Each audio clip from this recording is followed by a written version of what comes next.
gentlemen, may I have your attention, please?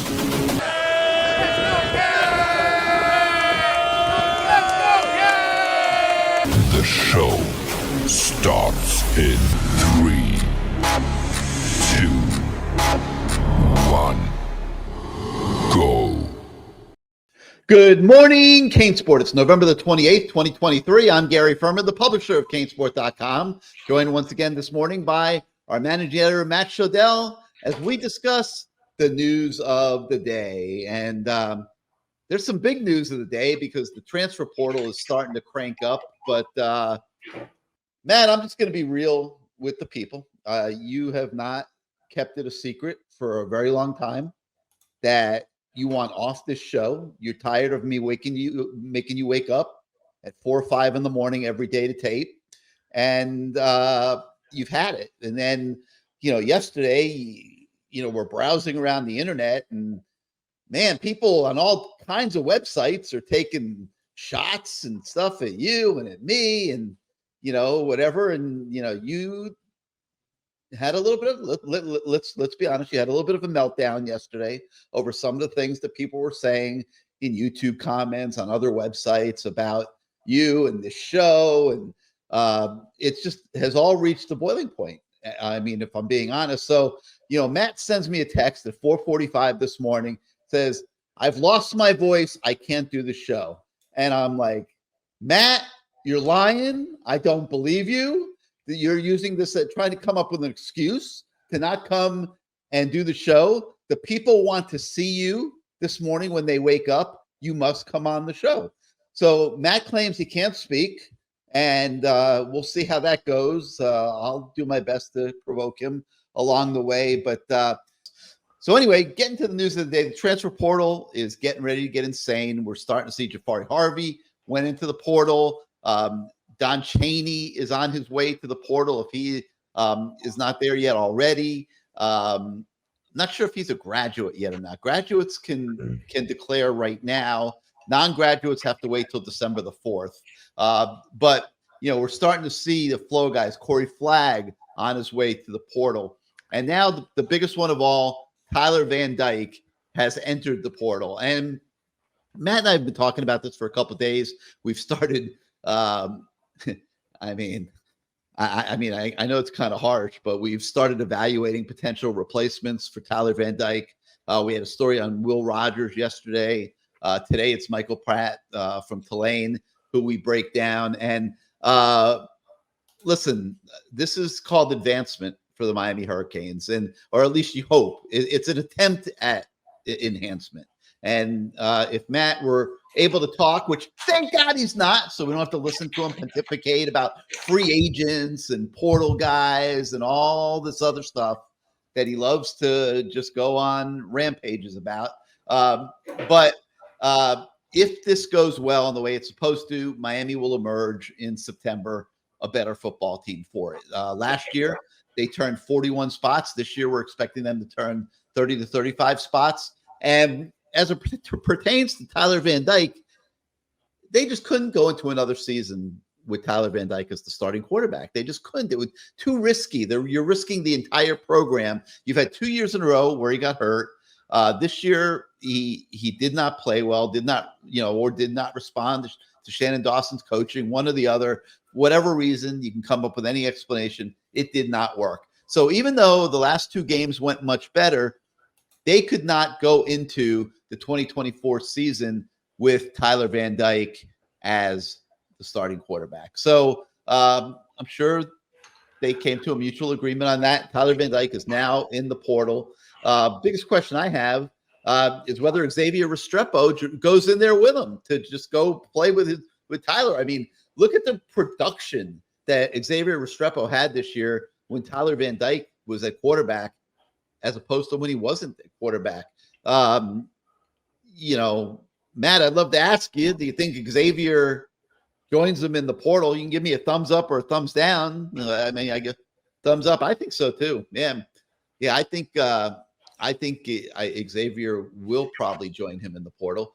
And to me, this is all advancement for the Miami football program and football team because, listen, they were better this year, but they still lost 5 games. And we could argue about why and what. And I think, there were some games where the coaches could have done better. This is not all on the players. But if you want to be Georgia, if you want to be Alabama, if you want to be Ohio State, if you want to be Michigan, you have got to keep advancing this roster. To do that, Mario Cristobal needs slots. This gives him slots, okay? And he's going to need about at least 20 to 25 slots to do what he wants to do here over the next month. Matt, if you were able to speak, I would say to you that I think this is an absolutely phenomenal thing. It's tough. And I know Mario Cristobal's having to have some tough conversations inside the building right now. But Miami can't move forward as a program unless the roster gets better, okay? And that means guys like Corey Flagg, for example, who has been a good player here now for 3 years, but not a great player.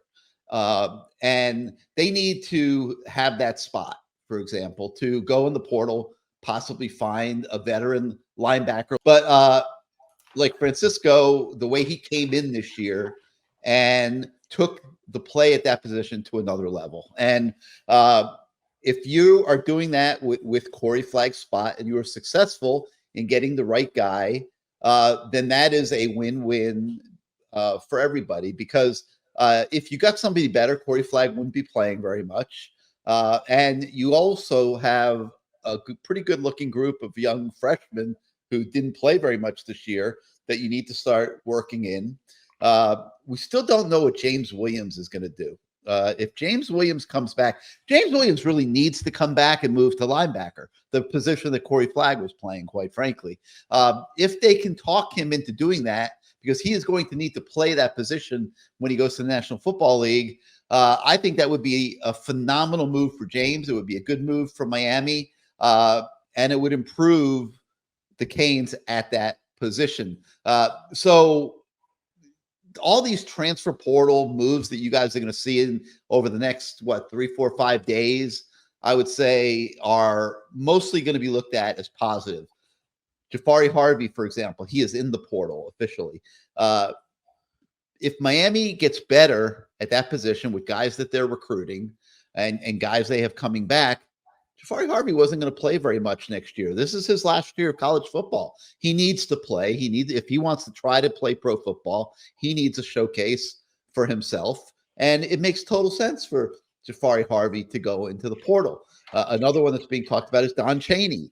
Makes total sense. Don Chaney is going to be the number 4, number 5, maybe even number 6 running back on next year's team. He is not going to play very much. It's his last year of college football coming up, most likely. He needs a showcase for himself. Makes sense for him to go into the portal. Hopefully, Miami will fill these slots with quality impact players that are better than the guys that are losing. That is the way that they are going to move this program forward in 2024. And then hopefully they will do a better job in the individual games once they get these players in. But like we've been telling you, and the stories are on the website, it's looking to us like they're going to turn 30 to 35 roster spots this year. And that means about 20 guys or so, at least, are going to have to go to the transfer portal. So that's explaining the exodus that you're seeing starting to develop. And again, a lot of these guys can't make their move until Monday when the 30-day window begins for non-graduates. Graduates can enter the portal anytime. Matt, you agree with everything I'm saying so far? Why am I not surprised? Anyway, so we've been taking a look at quarterbacks because it's pretty well established that Miami will be looking for a quarterback in the portal. And we've been taking a look at quarterbacks the last couple of days. We started with Will Rogers from Mississippi State yesterday. Today, we bring you an update on an intriguing player. And we don't know yet if he's going to be in the portal. But that is Tulane quarterback Michael Pratt. And we make the argument that he should be a priority for the Hurricanes if he's available in the portal. And if Matt didn't have laryngitis and were able to talk, he took a look at Will Rogers. He took a look at Michael Pratt. I would ask him, which one do you think is better? So let's go before I elaborate. Matt, would your vote be for Will Rogers? Thumbs up or thumbs down? Okay, so you like Michael Pratt better than Will Rogers. All right. So we do have the breakdown on Michael Pratt on the website today. You guys can check it out. He's had a very successful career at Tulane. They went 11-1 this year. He's thrown at least one touchdown in every game, though he did miss 2 games injured. He hit on 66.4% of his throws this year for 2,168 yards with 21 touchdowns and 4 interceptions. He also can run a little bit, ran for 321 yards and 4 more scores. For some reason, when he was here at Boca Raton High and Deerfield Beach High, the Miami Hurricanes didn't recruit him. And now we're sitting here looking at Michael Pratt as a potential transfer portal savior of the program. And that right there is a poster for some of the things that have gone wrong at Miami in the past. Not good enough recruiting, not good enough evaluations. And we've seen this in many cases of kids from South Florida that got away. And, I think, Matt would agree that Pratt, the way he's developed at Tulane is, probably better than, say, like N'Kosi Perry was, turned out at Miami and probably should have gotten a look from the Hurricanes when he was in high school. Tulane made a good move and brought him in, and he's had an exceptional career at Tulane. Last year, he completed 63% of his passes for 3,010 yards, 27 TDs, and he also had 10 rushing touchdowns on 478 rush yards, only threw 5 interceptions the whole season. So, he's putting up numbers kind of like what Tyler Van Dyke did as a freshman, quite frankly, and somehow Tyler lost it. So he is the 8th, by some accounts, he is the 8th best quarterback that will be in the draft here in April if he chooses to go to the NFL draft. And he has accepted an invite to the Senior Bowl. But there is the opening and possibility that he could decide to stay in college and go in the transfer portal, and that Miami can make a run at him. I am guessing that the Miami Collective will at least make contact with his agent at some point. And I'm not sure, like, the protocol. I mean, at what point you're allowed to do that, if he has to be in the portal first, maybe. I'm not sure. But somehow, some way, I think that he will know what his options are at Miami and possibly elsewhere. And he will have to make a decision whether he wants to go one more year in college and collect a pretty sizable NIL deal. I'm guessing Michael Pratt on the open market, $750,000. I think he could probably make about $750,000 next year going somewhere, whether it's Miami or somewhere else. So he has to weigh that against whether he wants to go try the National Football League. Might get drafted 3rd, 4th, 5th, 6th round. Who knows? Wouldn't be the easiest path necessarily. So I wouldn't be surprised if Michael Pratt ends up in the transfer portal. If he does, we expect Miami to take a run at him. Matt Shodell says that he is the best quarterback in the portal right now. Would choose him over Will Rogers. I think we both would choose him over Mark Riff's nephew. My mind just went blank, from Texas A&M. But he's not as good as these two guys. And there'll be other guys that we'll be evaluating and considering as we go forward. Max Johnson, that's who I was thinking about. Max Johnson. The wonders of live TV. Sometimes you just don't. Sometimes it doesn't work. But if you're Matt Shodell, it doesn't work a lot. But I occasionally, my brain just stalls for a second. But yeah, Max Johnson is the guy from Texas A&M. He went to Texas A&M from LSU. Didn't really work out at either place. Now he's back in the transfer portal. Should have come to Miami in the first place when his uncle Mark was coach here and was recruiting him out of high school. probably would have had more success had he just come to Miami in the first place. But anyway, I don't see them going after him. I don't think he's good enough. That would not be an upgrade over Tyler Van Dyke. So we will continue to follow all of this transfer portal action. It's very, very interesting. There's going to be a lot of excitement. And either way, we expect the Miami Hurricanes to emerge as a better football program because of it. All right, let's see. We have other stuff of interest on the website today. I got to take a quick drink of water here because my throat's going dry because I'm having to do all the talking because Matt is claiming laryngitis. I have a question for everybody. Look at him, okay? Just look at him. He's got his Gator shirt on, whatever. But you tell me, okay, does Matt look sick to any of you guys? Like, does he really look sick? He doesn't. So you have a box of tissues as a prop. So what? What the? Oh, you got an inhaler. Oh, okay. I don't think he looks very sick. I think this is all a ruse on all of us. And that's why I did not let him call in sick this morning. I told him, Matt, you must be on the show. The people want it. So there he is. Anyway, we have a story taking a look at the defensive strides that Miami made this year and how that is a standard for the team moving forward. And it's really very applicable because I think we all would be in agreement, Matt, myself, you guys, that the Miami defense really did take a major step forward this year. Really just a handful of games. I would say the Louisville game probably could have been better. Certainly that second half, third quarter at North Carolina, where they weren't ready for the hurry up, absolutely could have been better. And they got to eliminate those type of hiccups next year. Okay, no argument about it. It's unacceptable. That ruins. Those are season destroying moments. Let's be honest. If you're a team that's looking to contend for the ACC championship, which Miami will be next year, you have to be rock solid in every game. You can't get caught with your pants down at any moment. You have to be prepared for everything your opponents are doing, which means whoever's doing the advanced scouting maybe needs to do a little bit better job. Whoever's running the scout team maybe needs to do a little bit better job of replicating what the team is going to see on Saturday.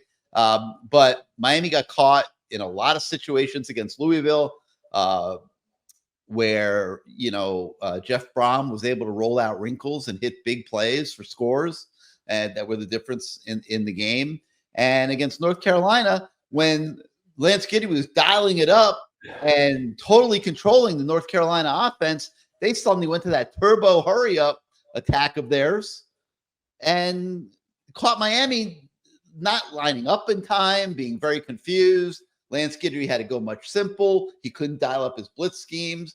And without Lance Guidry's schemes, and right now we're talking about improvement by the Miami defense, but without his schemes, that Miami defense got average very, very quick. But just like looking at, if you want to see some proof, okay, they finished number 26 in the nation, giving up 324 yards a game. That's 38 spots better than last year when they gave up 376. That's a big deal. That's a lot, okay? Last year, they had a porous rushing defense. This year, they were number 12 in the country, giving up just 97.1 yards rushing per game. That was up 42 spots from the number 54 of last year. Passing yards allowed, number 69 in the country. Not the strength of the Miami defense. Let's be honest. We talked all year about how the secondary was challenged. Okay, they finished number 69, but it still was up 10 spots from number 79 last year when they gave up 233.7 yards compared to the 227 this year. Not a huge difference, 5 yards. That's not much. So the pass defense, needs to continue to improve. But they moved up 65 spots in passing efficiency defense, all the way up to number 37. They were number 102 last year. Scoring defense, they jumped up 26 spots to number 40 from number 66. Gave up 4.5 or so less points a game, which is significant without a doubt. Only allowed 22 points a game this year. That's not terrible. And where they made a huge improvement, largely due to the way Lance Guidry dials up pressure. They jumped all the way up to number 39 in third down conversion percentage defense. They only gave up 35.4% of the third downs against them. That was up 58 spots from last year when they were number 97 at 42%. So that was another big area of improvement. So there's more examples in the story. You guys can check it out and read it. But, Matt, you can nod again, I guess. I think you have to agree wholeheartedly that ooh, that didn't sound good, actually. That the Miami defense took a step forward this year, and I agree that it's a standard now because next year it's got to be the offense that joins it and plays at an even higher level than what it did this year, and then Miami will be a legit ACC title contender. You agree? All right. So let's move on to the next. Let's move on to the next story of the day here.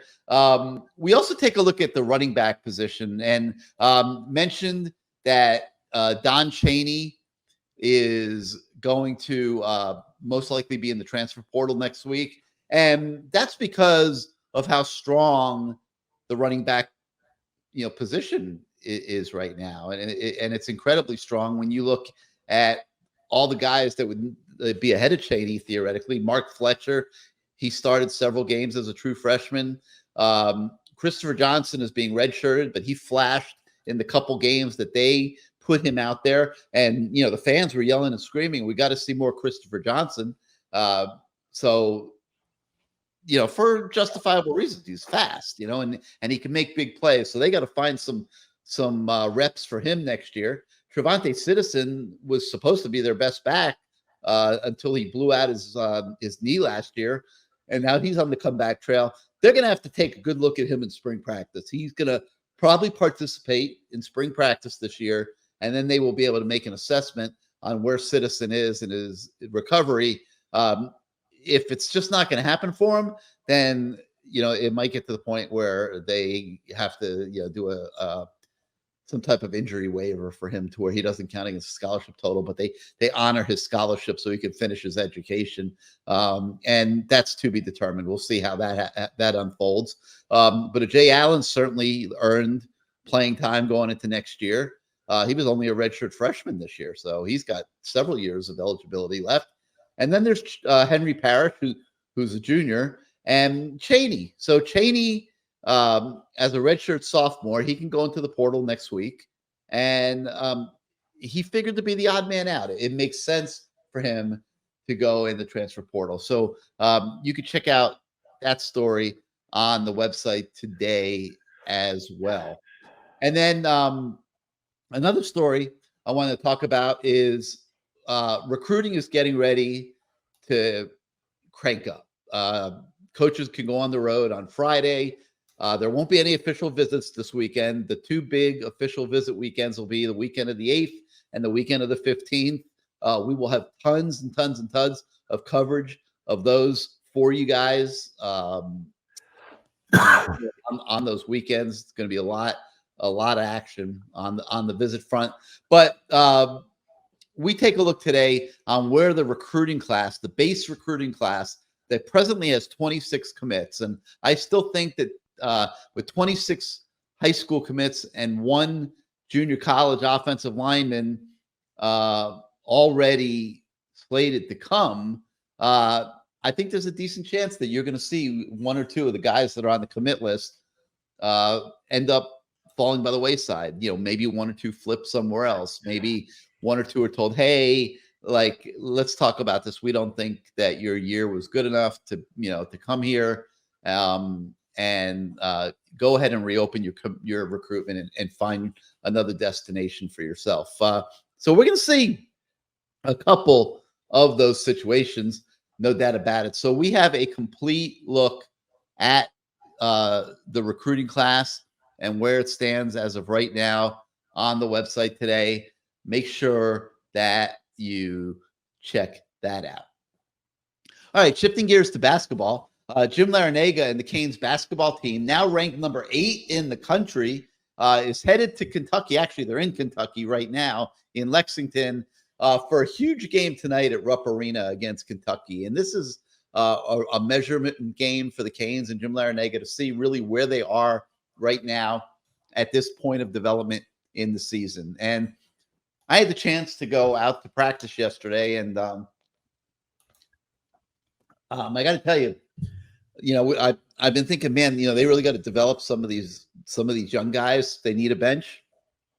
This Keyshawn George kid is unbelievable. Okay, he hasn't shown it yet in games, but he's coming. He's coming fast. I got to see him practice yesterday. Just how good this kid really is, and he won't be a one and done because he won't get enough playing time this year to be a one and done. But he will play a lot next year, and he will not be here for a third year. This kid is going to be an unbelievable talent. The NBA scouts are already going crazy over him. And you're going to see Keyshawn George emerge here over the course of the season. Hopefully starting tonight at Kentucky and be a real important player in the postseason for the Hurricanes. And then, the other guy that stood out to me in that regard, it looks like he's developing a little bit, is AJ Casey. He's got former Cane DeJuan Hernandez as his personal coach right now. Jim Larinaga, such a good guy, taking care of one of his former players who's out of work, had gotten injured and was out of work this year. Jim gave him a job in the program. I think they named him director of player personnel. And really what he's doing is he's AJ Casey's personal coach right now, and he's trying to help AJ Casey develop into a guy that can be a major contributor. I think you'll see AJ Casey come on here in the next really near future. He looked pretty good at practice to me yesterday as well. So I admit I didn't do my homework like I should have, and I sent to Jim Larinaga yesterday, and you could see the interview on the website. I said, Jim, like, you've been in basketball your whole life. Like, what does it mean to you to be going to Rupp Arena with a team this good that can be competitive there? And, looked at me like I was crazy, which I was, because I probably should have done my homework. He kind of caught me blind. He blindsided me a little bit, but he says, I've been to Rupp Arena. He says, and I've beaten Kentucky. Oh, that was lovely. Nice fake job on the nasal drip. But anyway, he's like, I've been to Rupp Arena, and I've beaten Kentucky when I was the head coach at Bowling Green. And I'm thinking, like, I don't know that I was even born when Jim Larinaga was the head coach at Bowling Green. And, I probably should have done my homework. But think about that. Like, wow. He was the head coach at Bowling Green, and he went to Kentucky and played at Rupp Arena, and he beat Kentucky. And then they were at a tournament, and they lost to another team at Rupp Arena a couple days later.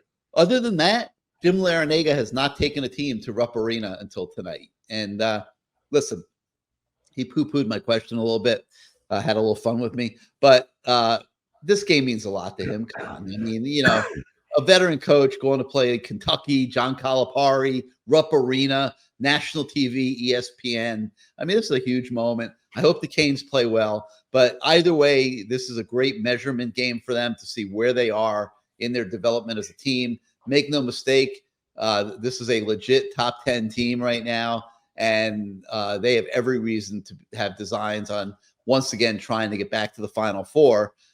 So measurement games, this will be maybe the best team they play this year, or certainly one of, you could throw Duke in there and Carolina, I guess, but for the most part, this will be one of the top 2 or 3 better teams they play this year, even without 3 7-footers that are out on the injured list. And this will give Jim Larinaga and everybody else a chance to see just where the Canes are on the basketball court at this point in the season. All right, I think that's it, man. 26 minutes of show without a word from Matt Shodell. I kind of liked it. I kind of liked it. I wasn't interrupted once. I didn't have to argue once. I got to say my piece unobstructed. And I, all in all, would consider it a pretty darn good morning. I hope the Matt Shodell fan club will survive this day without the spoken word of their Messiah. But listen, we still have, for those of you that have not yet a subscriber to CaneSport.com, today is the last day of our silly special for Cyber Monday. You can get an annual subscription for half price. You get a monthly subscription for $1 for the first month. Come join our website at CaneSport.com. We have a great community of fans. We work our butts off every single day. Probably how Matt got supposedly sick. Morning till night, we bust our butts to try to enhance your fan experience to the best that we can and give you guys really good content. And even if you don't agree with us, things to chew on and talk about on the message boards and things like that. So if you're not yet a subscriber, take advantage of that. If you're on YouTube right now, hit your subscribe and like buttons. It helps us with the algorithms at YouTube in growing our audience. So we thank you so much for starting out your day with us. Thanks for Matt for pushing through from his horrible illness that you don't see really any symptoms of other than that fake sneeze he just laid on us a few minutes ago for good measure. So for Silent Matt, I'm Gary. Thanks for joining us, and we'll see you next time, everybody. Sneeze one more time for everybody, Matt. Come on, give us a big sneeze. Come on. Have a good day, everybody.